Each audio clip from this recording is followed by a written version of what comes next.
அப்படி வச்சிருக்கணும். கோபம் வருமா வராதா? யாரும் ஆண்டவரே நீ இவ பைசா நமக்கு தேவையில்லை, உமக்கு சுத்தமான நிலத்தை வாங்கி தரோம். இதான் என்னுடைய விசுவாசம்.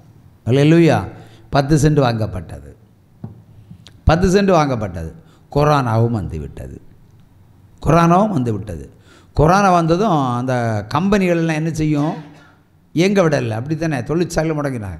அப்போ அந்த தொழிற்சாலை, இந்த 10 சென்ட்டுக்கு பின்னாடி ஒரு தொழிற்சாலை ஹாலோ பிரிக்ஸ் இருந்தது. அவன் சொல்கிறான், ஜேபிஆர் இதை வாங்கிக்கணும் மலையாளத்தில், நீ கொடுத்தா வாங்குறேன்.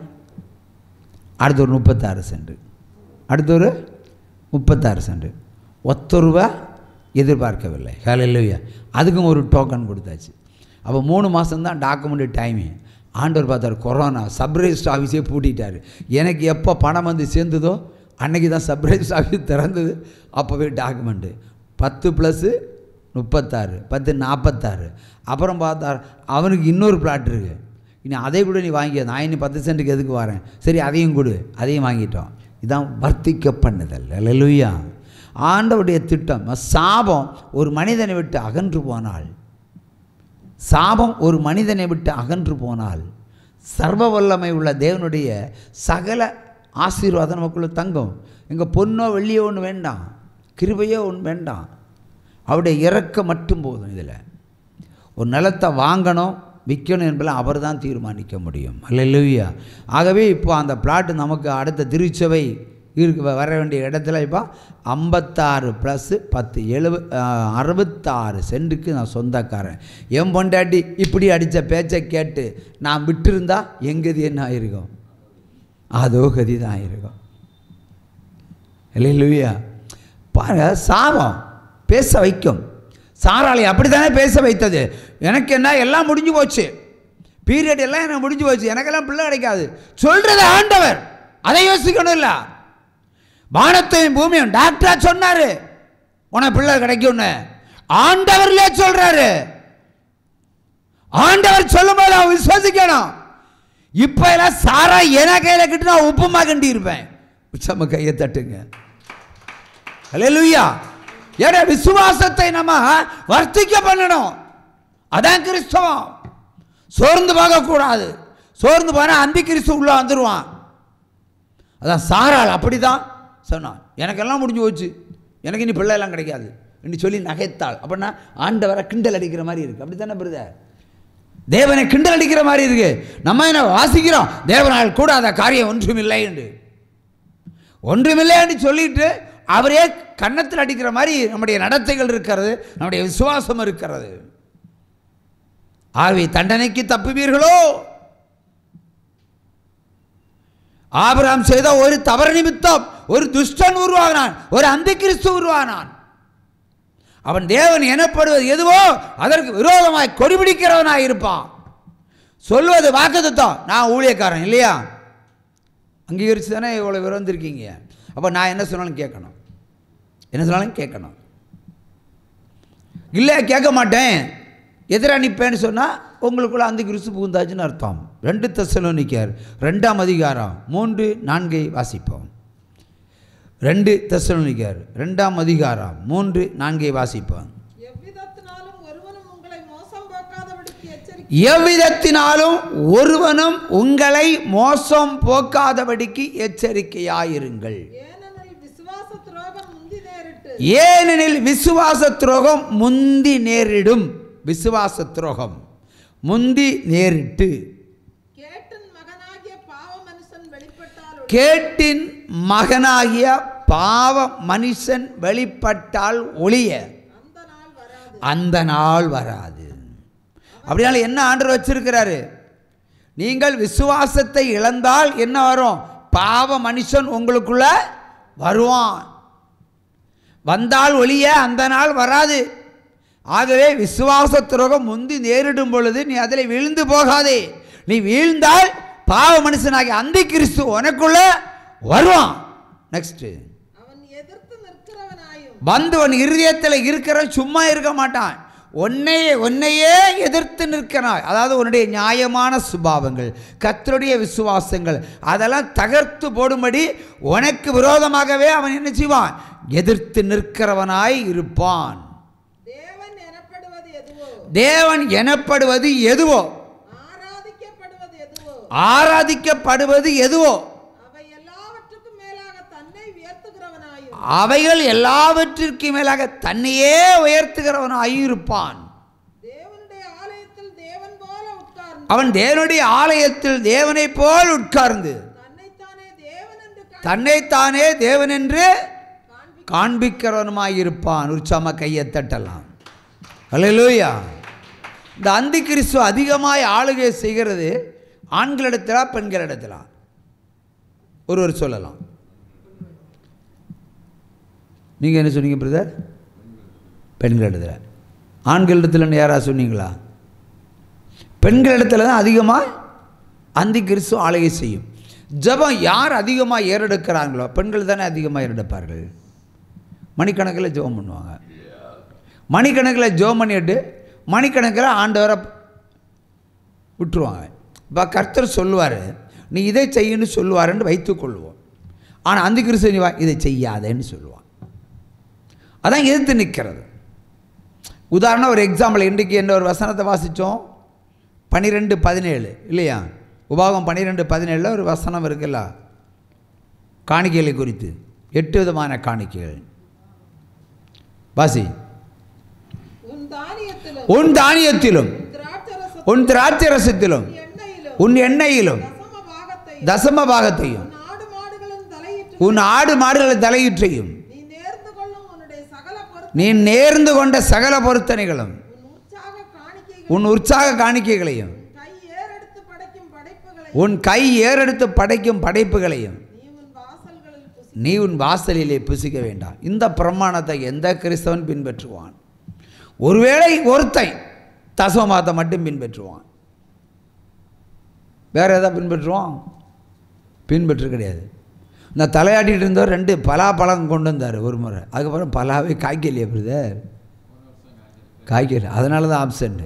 இப்போ என்ன சொல்கிறாருன்னா, உன் தானியத்திலும் உனக்கு என்ன நிலங்கள் இருக்கிறதோ, இது கிறிஸ்தவன் பின்பற்றுவதற்கு நீங்கள் மட்டுமல்ல கிறிஸ்தவர்கள் பின்பற்றக்கூடிய செய்தி.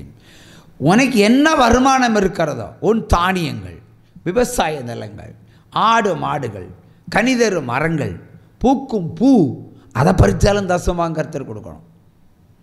பூவெல்லாம் பறித்து கொடுப்பாங்களா? ஏன்னா பூக்கடை வச்சு நல்லா வியாபாரம் பண்ணுறாங்க இல்லையா, பூந்தோட்டம் வச்சு பிழைக்கிறாங்கல்ல.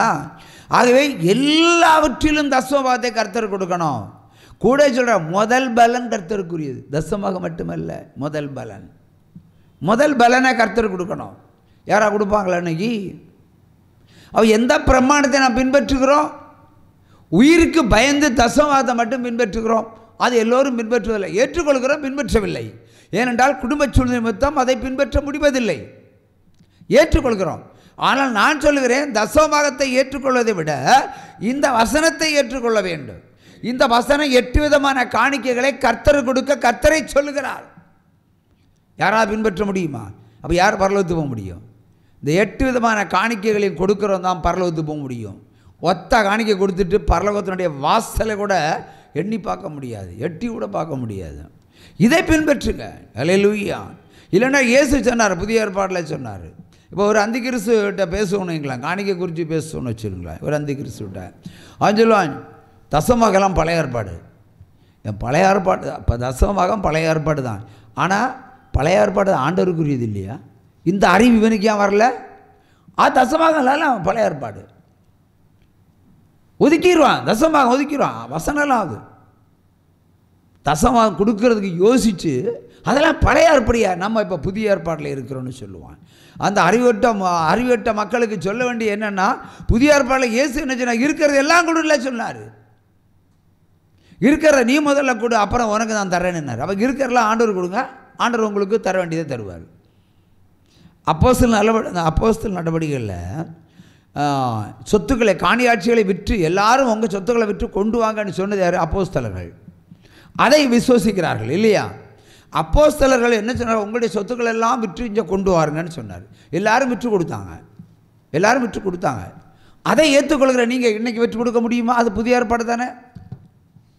எல்லா ஊழியக்காரர்களையும் வீடு, நீங்கள் 10 வீடு கட்டினா ஒரு வீடு அவருக்கு கொடுத்துருங்க, இல்லை வீடு கட்டினா 10ல் 1 பங்கு கொடுத்துருங்க. கொடுக்க முடியுமா?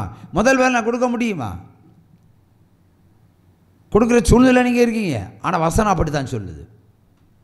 வசனம் அப்படி நீ கொடு, அப்பொழுது அமுக்கி குலுக்கி சரிய உம்மடியில் போடுவேன் என்று இயேசு சொன்னார். இயேசு தானே சொன்னார்? எலியா சொன்னாரா? எரேமியா சொன்னாரா? எசேக்கியேல் சொன்னாரா? தாவீது சொன்னாரா? சாலமன் சொன்னாரா? இல்லை ரூத்து சொன்னாளா? இல்லை எஸ்தர் சொன்னாளா? இல்லை ஆதியாமன் சொல்லிச்சா? யாக்கோபு சொல்லிச்சா? இல்லையே, இயேசு சொன்னார். ஃபைனல் ரிப்போர்ட் இயேசு. அவர் தான் நமக்கு காட் இல்லையா? அப்போ அவர் சொன்னார். கேட்கணும் இல்லை, நீங்கள் கேட்க மாட்டீங்க. இயேசு சொன்னார், மூலிசானும் சொன்னார். நிறைய சபைகள் கேட்குதா? ஒரு சொட்டு வரலாம் தண்ணி, ஓ நீ சிஎஸ், ஒரு சொட்டு ஆச்சா சிஎஸ். 8ஆம் நாள் பிறந்த குழந்தைக்கு கொடுத்தா ஆர்சி. இப்போ பந்திகோசாரங்க எல்லாம் பாவம் செய்தவங்களுக்கெல்லாம் தண்ணியில் ஒரு முக்கு, அவங்க முக்குனா போதும், ஏன்னா முக்குனா தான் தசமகம் வரும் என்ற ஒரு கேல்குலேஷனில் நீ பாவம் செய்தா என்ன, நீ சாபமாக இருந்தா என்ன, நீ கெட்ட வார்த்தை பேசுகிறவனாக இருந்தா என்ன, குடிகாரனாக இருந்தா என்ன, நீ விபச்சாரியாக இருந்தா என்ன, வேசியாக இருந்தா என்ன, கையை தூக்குனா ஞானஸ்தானம், கையை தூக்கணும், கொண்டு முக்கி விட்டுறது. ஒரு வெள்ளாடியை கொடுத்து உன் பேர் எஸ்தர், போ எஸ்தர் விபச்சாரி, பேரை மாற்றணும், சுபாமரணம் இல்லை. அவள் அதே விபச்சாரம் தான் பண்ணிட்டு இருப்பா. கேட்டால் எஸ்தர். எனக்கு நிறைய ஃபோன் கால் வரும் பிரதர், டிவியை பார்த்துட்டு. நான் முதல்ல கேட்ட பேரை சொல்லுவாங்க, இந்த மாதிரி கிறிஸ்தவ பேரை சொன்னாங்க, உன்ன ஒரிஜினல் பேரை சொல்லுன்னு கேட்பேன். அப்போ சொல்லுவாங்க மகாலட்சுமி லட்சுமின்னு. அவன் உன் பேரெல்லாம் மாற்றினது யார்? பாஸ்டர். என்னாச்சு? நான் ரட்சிக்கப்பட்டேன். ரட்சிப்பை நான் முங்குறதுல இருக்கு, உன் சுபாவம் மாறுறதுல இருக்கு. மாறினவரை முங்கிக்கோ, மாறாமல் முங்காத. அப்போ நீங்கள் அந்தி கிறிஸ்துகள் எப்படியாவது ஒரு ஞானஸ்தானம் எடுத்தால் பரலோகத்துக்கு போகலான்னு ஒரு கணக்கை போடுறாங்க. ஏன் நீ பரிசுத்தம் இல்லை என்றால் பரலோகத்தில் போக முடியாது.